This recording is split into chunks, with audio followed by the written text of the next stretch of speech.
ketan kukus ditabur sama serunding ikan tenggiri nih ya.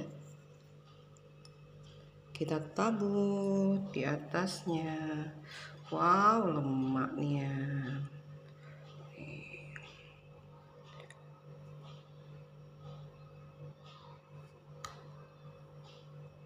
Tambah lagi yang banyak. Oke.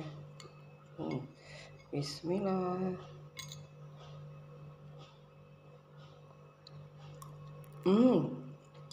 Lemaknya tenggirinya itu serunding ikan tenggirinya ya, wangi.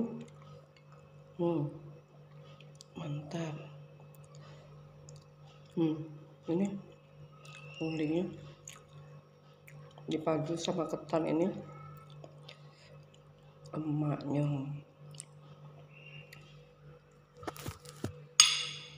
Mana